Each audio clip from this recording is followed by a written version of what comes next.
Well, welcome everyone to this, day one of the Royal Commission into whether or not Scott Morrison lied to French President Emmanuel Macron.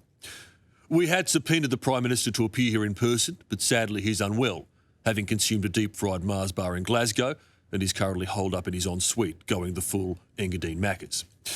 Allegedly. Let us begin with the facts. Having entered into a multi-billion-dollar marriage with the French to supply submarines, Australia then fell into bed with both the UK and America. Now, given the French's liberal attitude to free love, it was perhaps assumed they would be cool with this international menage a sub.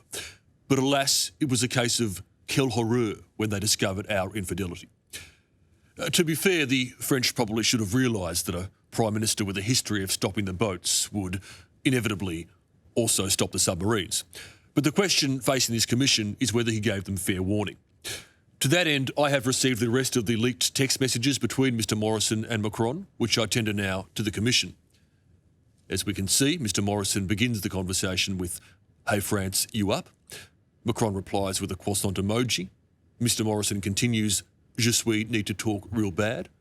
Macron responds with a submarine and a shrugging man emoji. And as we can then see from the three blinking dots, France was definitely left hanging for 48 hours, leaving an entire nation with sacre bleu balls. The question remains, if, hypothetically, the Prime Minister was capable of lying, what else might have been untrue? Were they really on water matters? Can he, in fact, hold a hose? Will net zero by 2050 really kill the economy? Were sporting grants really distributed on the basis of merit? Was Hillsong pastor Brian Houston's invitation to the White House really just gossip? Was Australia really at the top of the queue for vaccines? Was he really loyal to his leader? Was his office really not made aware of allegations of sexual assault? These things we'll never know.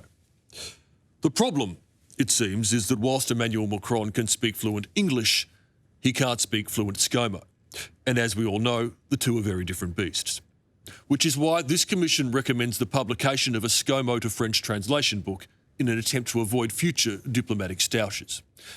I have a draft copy here.